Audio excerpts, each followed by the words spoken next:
Relax છે ને? અત્યારે કોઈ ટેન્શન ના લે. અત્યારે તો તમે ટેન્શનમાં લાગો છો. બહાર શું થયું? કંઈ નહીં, એ બધું જવા દે ને. તો અત્યારે સ્ટ્રેસ ના લઈશ. ના, મારે જાણવું છે.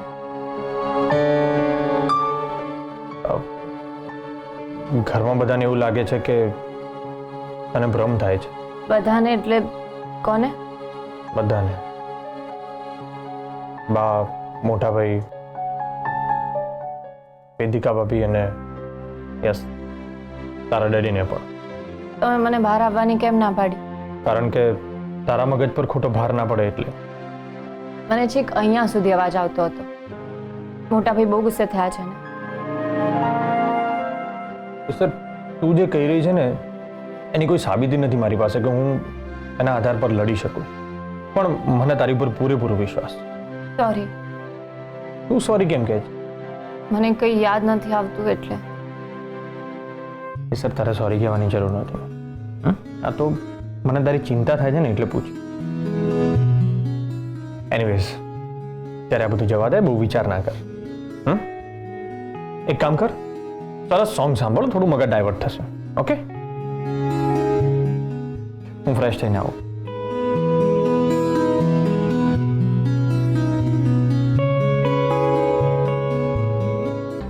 સોરી ફોજદાર, પણ મારી શંકાનું સમાધાન કરવા માટે મારે તમારાથી સાચી વાત છુપાવવી પડશે. મેં તો એકચ્યુઅલી ડેડી અને મોટા ભાઈને ગઈકાલે ગાર્ડનમાં જોયા હતા અને મને શંકા થઈ કે બંને મળેલા હોઈ શકે. બસ, એટલે એમની પાસેથી સત્ય બોલાવવા માટે મેં એક ટ્રીક વાપરી અને કહ્યું કે મેં એમને ફાઇટ કરતા જોયા હતા અને મોટાભાઈ જે રીતે ભડકી ગયા ને, મારી શંકા વધુ ને વધુ દ્રઢ બનતી જાય છે.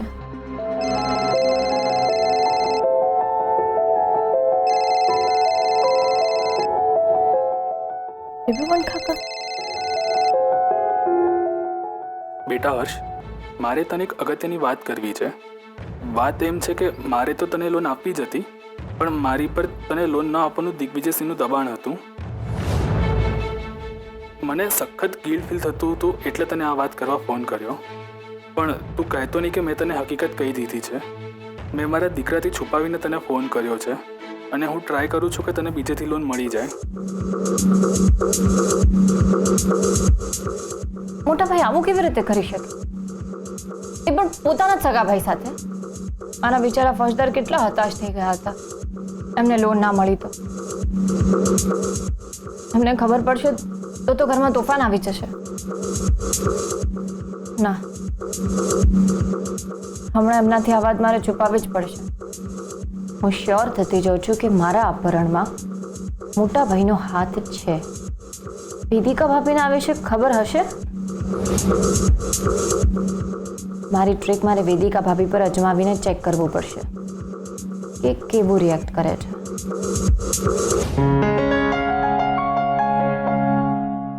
ફોજદાર, મને બહુ ભૂખ લાગી છે. સારું, હું કંઈક નાસ્તો લઈને આવું.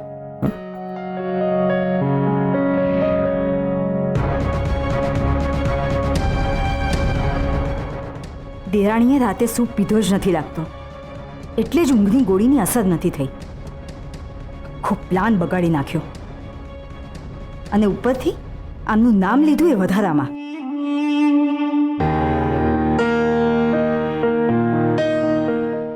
પ્રમોદ, મોટી બેને નાસ્તો કરી લીધો? હા બેબી માસી. તો તું હર્ષ અને કેસરને બોલાવતો આવ. બેમાસી, હું મારો અને કેસરનો નાસ્તો રૂમમાં જ લઈ જાઉં છું. હર્ષ, કેસર ઠીક તો છે ને? નાના શેઠ, હું પીરસી આપું છું. અરે ના ના, તું તારું કામ કર, હું પીરસી દઈશ. જી. અમારે જાણવું જ પડશે કે દેરાણીને કેટલું યાદ આવ્યું છે ને શું યાદ આવ્યું છે. નહીં તો અમારું તો આવી જ બનશે. શું કહીએ? હર્ષવર્ધનભાઈ, અમે અમારા દેરાણી માટે નાસ્તો લઈ જઈએ છીએ. હા, ના ના ભાભી, ઇટ્સ ઓકે, હું લઈ જઈશ, ડોન્ટ વરી. જુઓ ને બેબી માસી, હર્ષવર્ધનભાઈ તો અમને દેરાણીનું એક પણ કામ કરવા નથી દેતા. ક્યારેક અમને પણ ફીલ કરવા દો કે અમે પણ આ ઘરના મેમ્બર છીએ અને તકલીફમાં અમે બધાની સાથે જ ઊભા હોઈએ છીએ.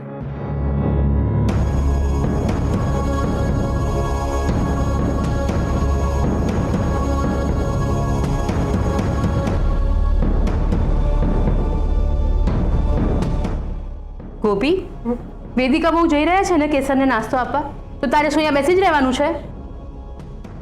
તું પણ જા એમની સાથે.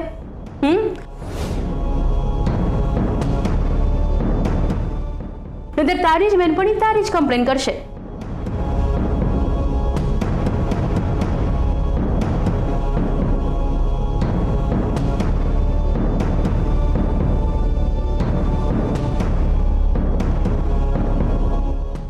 થેન્ક યુ બેબી માસી કે તમે ગોપીને સાથે મોકલી. પ્રમોદ, પ્રમોદ, જી બેબી માસી. આજે હું અને હર્ષ સાથે નાસ્તો કરીશું. અમને બંનેને નાસ્તો પીરસી દે. જી.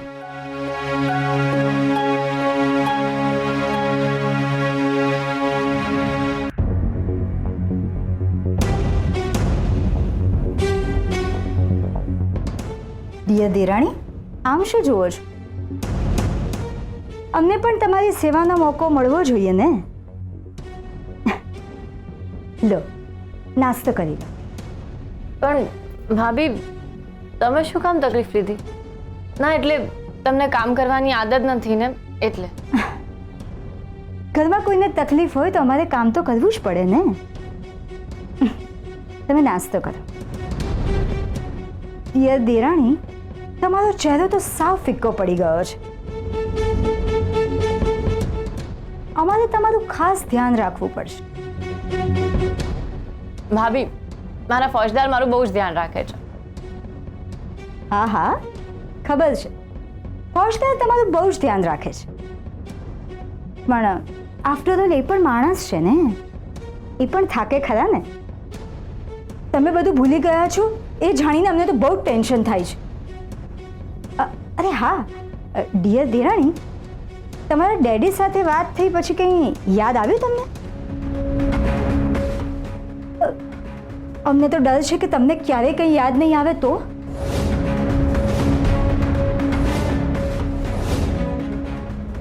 ભાભી, મને કંઈ યાદ ના આવે તો પણ વાંધો નહીં. મારા ફોજદાર છે ને, એ અપરાધી સુધી પહોંચી જશે.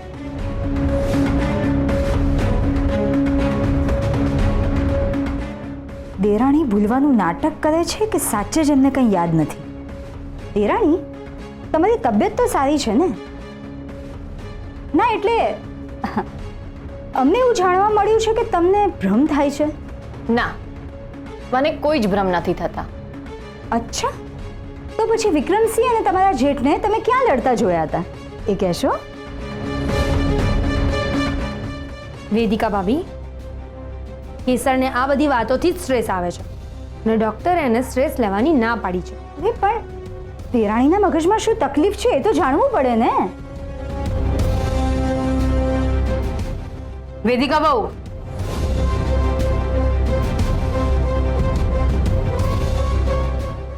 તમે અહીંયા કેસરને નાસ્તો આપવા માટે આવ્યા છો કે પછી એનું ટેન્શન વધારવા માટે? વેદિકા ભાભી સામે જ છે, પણ મારો તુક્કો કેવી રીતે અજમાવું? કેસર, બધા મને હર્ષના નાનપણની એક વાત યાદ આવી, એટલે કહેવા હું અહીંયા આવી ગઈ. તને ખબર છે, જ્યારે મારો હર્ષ નાનો હતો ને ત્યારે થપ્પો રમવાની રમત મારી સાથે બહુ જ રમતો. ઘરમાં એવો સંતાઈ જાય કે એને શોધતા શોધતા મારો તો દમ નીકળી જતો. અરે એકવાર એ અને પેલો અર્જુન બંને છેક અગાસી પર મારી સાડીઓ સૂકવી હતી ને એની પાછળ સંતાઈ ગયા. મને જેવી અર્જુને આવતી જોઈને એટલે અર્જુને હર્ષને સાડીઓ વીંટાળી દીધી અને એ સાડીમાં હર્ષ એવો વીંટાયો કે બિચારો ચાલી જ ના શક્યો અને મેં એને પકડી પાડ્યો. આ તારો દિયર અર્જુન એ છુપાઈને બધી મજા લઈ રહ્યો હતો. જેવી રીતે વેદિકા ભાભી અંધારી ઓરડીની બારીમાંથી છુપાઈને જોતા હતા એવી જ રીતે ને. એક છોકરી, શું બકવાસ કરે છે તું? હા, શું અંધારી ઓરડી, બંધ બારી? શું શું કહેવા શું માંગે છે? અને આવી રીતે અમારી પર આરોપ મૂકતા પહેલા તને શરમ નથી આવતી? તમારા જેઠ સાચું જ કહેતા હતા, આ છોકરીનું મગજ ઠેકાણે નથી, આનો ઈલાજ કરાવો, પૈસા અમે આપીશું. બાજુ ખાસ.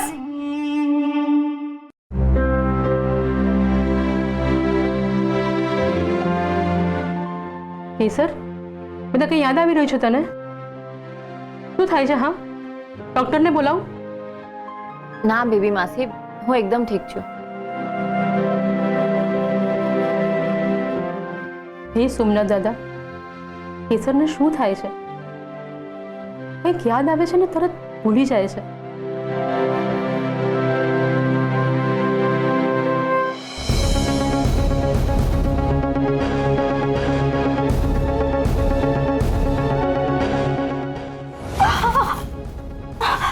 એક કામ નથી થતું તમારાથી.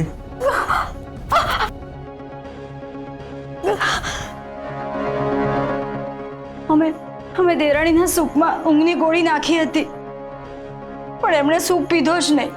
આંખમાં આંખ નાખીને વાત કરો. અમે પ્રયત્ન કર્યો હતો, પણ કેસરે તમારું નામ શું કામ લીધું? અમને પણ એ જ પ્રશ્ન થાય છે કે એમણે પહેલા તમારું નામ લીધું, પછી અમારું નામ લીધું. અમને લાગે છે કે એમને ધીમે ધીમે બધું યાદ આવી રહ્યું છે.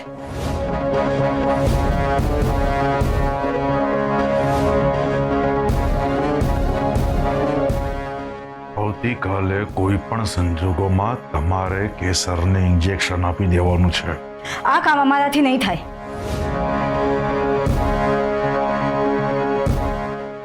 આવતીકાલે ને આવતીકાલે.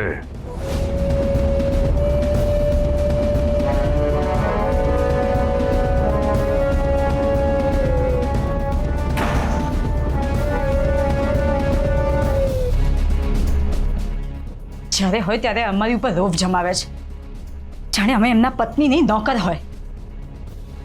દિવસે ને દિવસે એમની હિંમત વધતી જાય છે. મન તો થાય છે કે હર્ષવર્ધનભાઈને બધું જ કહી દઈએ.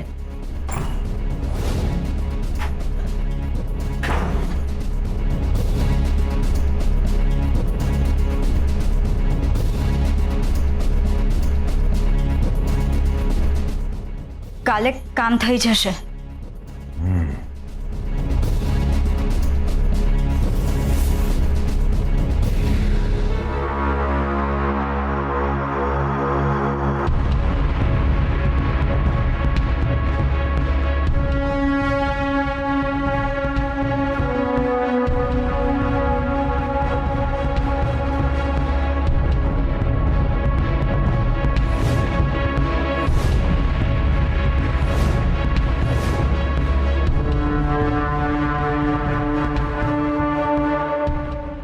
આ જ મોકો છે વેદિકા.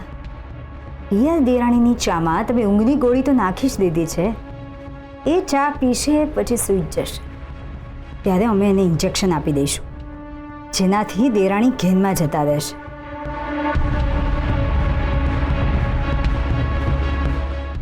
ડિયર દેરાણી,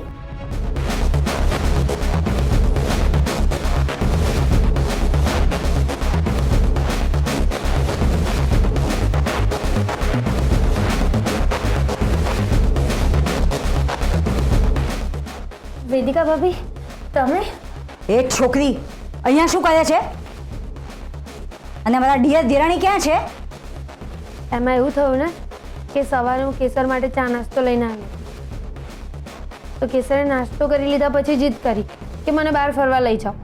તો જીજુ એને બહાર ફરવા લઈ ગયા છે, અને બેબી માસી જે રૂમમાં શિફ્ટ થયા છે ત્યાં મને ઊંઘ નથી આવતી, તો હું અહીંયા સૂઈ ગઈ. સોરી. તમને લોકોને કંઈ ભાન પડે છે કે નહીં? આવી હાલતમાં એને તમે બહાર લઈ ગયા છો? પણ જીજુ એને વ્હીલચેર પર લઈ ગયા છે, અને કેસર સાથે જીજાજી હોય પછી તો કંઈ ચિંતા જ નથી ને. હર્ષવર્ધનભાઈ સતત દેરાણીની સાથે જ હોય છે, એ જ તો મોટી ચિંતા છે. ભાભી, તમે કેસર માટે ચા લાવ્યા હતા? હા, આ મોકો પણ ગયો. દરેક વખતે દેરાણી કોઈને કોઈ રીતે બચી જાય છે. કોણ જાણે અમે દેરાણીને ઇન્જેક્શન ક્યારે આપી શકીશું. ભાભી કેસર નથી તો હું ચા પી લઉં.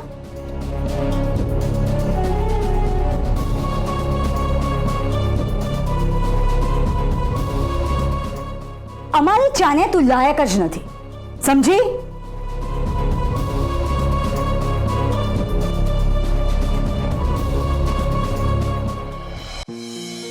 અભિનંદન, બહુ મોટું કામ કરીને આવ્યા છો તમે. અમે ખૂબ ખુશ છીએ. માગો, જે જોઈએ છે એ મળશે તમને.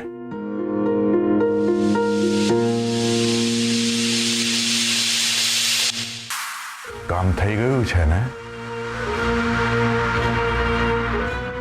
અમે દેરાણીના રૂમમાં ગયા હતા, પણ ત્યારે હર્ષવર્ધનભાઈને બહાર જતા જોયા, પણ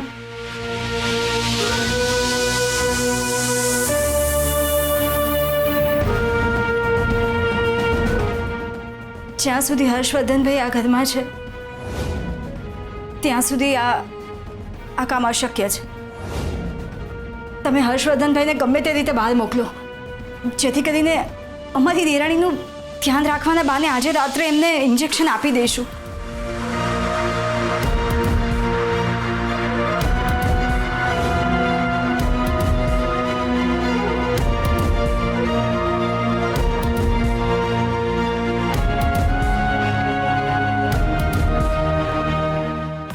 હલો, અમારી વાત ધ્યાનથી સાંભળો.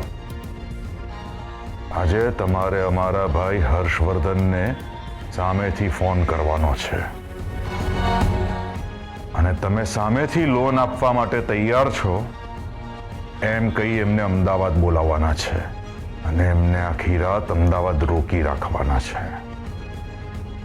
સમજી ગયા? ઠીક છે.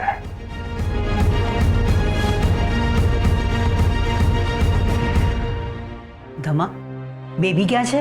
બેમાસી ગોપીબેન સાથે ગયા છે. અથાણો પાપડ આપવા ગયા છે. બેબીને ખબર નથી પડતી કે આવા નાના કામ માટે પેલી છોકરી સાથે ન જવાય. આ ઘરમાં જેને જેમ વર્તું હોય ને એમ વર્તે છે.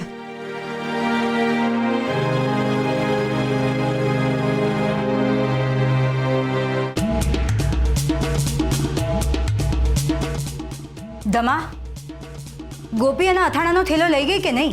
હા મોટા શેઠાણી, ગોપીબેન થેલું લઈને જ ગયા છે. તો ઊભો શું છે? અમારા માટે ચા બનાવી આવ, જા. ઓનો, આ મારાથી કેવી ભૂલ થઈ ગઈ. ઉતાવળમાં ગોપીના થેલામાં અમે ઇન્જેક્શન મૂકી દીધું હતું, પછી અમે લેવાનું ભૂલી ગયા. ઇન્જેક્શન ગોપીના થેલામાં જ રહી ગયું. હવે શું થશે?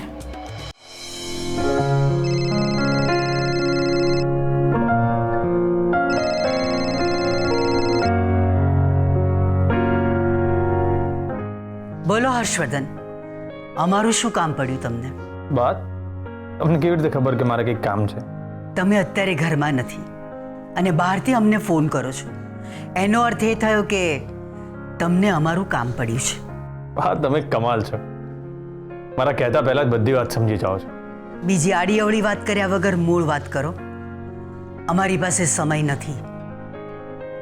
બા, તો મારે ખાલી તમારો થોડોક સમય જોઈએ છે. બા, એમાં એવું છે ને કે અત્યારે હું એક કામથી બહાર અમદાવાદ આવ્યો છું, અને હું સવારે જ નીકળી શકીશ, કારણ કે અહીંયા બહુ જ ભારે વરસાદ છે અને બધા હાઈવે બંધ છે. અને બા, ગોપી પણ એની અથાણાની ડિલિવરી માટે ગઈ છે, અને એની મમ્મીની તબિયત ખરાબ થઈ તો એ ત્યાં જ રોકાઈ ગઈ, અને બેબી માસી પણ એની સાથે જ છે. હા, તો એનું શું છે? જેને જ્યાં જવું હતું ત્યાં છે, એમાં અમે શું કરી શકીએ? અને અમે કોઈને બહાર જતા રોકતા નથી. હા બા, પણ કેસર એના રૂમમાં એકલી છે, એટલે બા મને એની ચિંતા થાય છે. એને છે ને બહાર રાત્રે એકલા ઊંઘ નથી આવતી. એટલે બા પહેલાં આવતી હતી, પણ આ અપહરણનું પ્રકરણ થયા પછી એને એકલા ઊંઘતા બીક લાગે છે, અને હું પણ નથી ઈચ્છતો કે એકલી ઊંઘે. તો બા, ખાલી આજની રાત પૂરતી હું કેસરની જવાબદારી તમને સોંપવા માંગુ છું.